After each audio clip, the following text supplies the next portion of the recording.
Welcome to अग्रिमली। आइए जानते हैं बहुत ही महत्वपूर्ण टॉपिक के बारे में। और आज का टॉपिक है माइक्रोब्स दैट डाइजेस्ट प्लास्टिक में फ्यूल एंटीबायोटिक रेजिस्टेंस। प्लास्टिक पचाने वाले माइक्रोब्स और एंटीबायोटिक रेजिस्टेंस। प्लास्टिक एक सस्ता और बहुपयोगी पदार्थ है जो हर जगह इस्तेमाल होता है। प्लास्टिक प्राकृतिक रूप से नष्ट नहीं होता बल्कि छोटे टुकड़ों में टूटकर माइक्रोप्लास्टिक्स 5 mm से छोटे और नैनोप्लास्टिक्स 1 m से छोटे में बदल जाता है। ये माइक्रोप्लास्टिक्स और नैनोप्लास्टिक्स पानी के स्रोतों में जमा होकर हैवी मेटल्स, एंटीबायोटिक्स और टॉक्सिक केमिकल्स को आकर्षित करते हैं। इस तरह की सतहें एंटीबायोटिक रेजिस्टेंस जीन्स एआरजीज के लिए हॉटस्पॉट बन जाती हैं।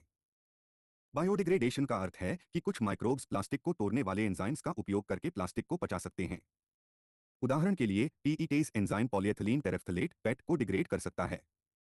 आइजर कोलकाता के अध्ययन में पाया गया कि सुंदरबंस के पानी में मौजूद माइक्रोबियल कम्युनिटी प्लास्टिक डिग्रेडेशन और एंटीबायोटिक रेजिस्टेंस दोनों जीन्स को एक साथ लेकर चल रही है।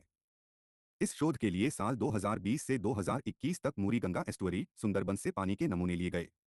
डीएनए सीक्वेंसिंग से 838 प्लास्टिक डिग्रेडिंग एंजाइम हिट्स मिले, जिनमें से पॉलीएथिलीन ग्लाइकॉल डिग्रेडेशन जीन्स सबसे अधिक थे। नेटवर्क एनालिसिस से पाया गया कि plastic degrading enzymes PDEs, antibiotic resistance genes ARGs और मेटल रेजिस्टेंस जीन्स एमआरजीज एक दूसरे से स्ट्रांगली जुड़े हुए हैं। अमीनोग्लाइकोसाइड एंटीबायोटिक्स के लिए रेजिस्टेंस जीन्स सबसे ज्यादा सामान्य थे। इससे साबित होता है कि प्लास्टिक एडिटिव्स, मेटल्स और पोल्यूटेंट्स एक साथ माइक्रोबियल एडेप्टेशन को शेप कर रहे हैं। अध्ययन ने यह भी पाया कि सुंदरबंस की माइक्रोबियल कम्युनिटी पहले से ही प्लास्टिक कचरे से निपटने के लिए अनुकूलित हो चुकी है। लेकिन खतरा यह है कि वही माइक्रोब्स जो प्लास्टिक डिग्रेड कर रहे हैं वही एंटीबायोटिक रेजिस्टेंस भी फैला सकते हैं। इसका मतलब है कि प्लास्टिक पार्टिकल्स केवल पर्यावरण प्रदूषण नहीं बढ़ा रहे बल्कि एंटीमाइक्रोबियल रेजिस्टेंस एएमआर का भी बड़ा कारण बन सकते हैं। अध्ययनकर्ताओं का कहना है कि यदि यह जीन्स प्राकृतिक सिस्टम में फैल गए तो यह ह्यूमन हेल्थ के लिए गंभीर खतरा बन सकते हैं।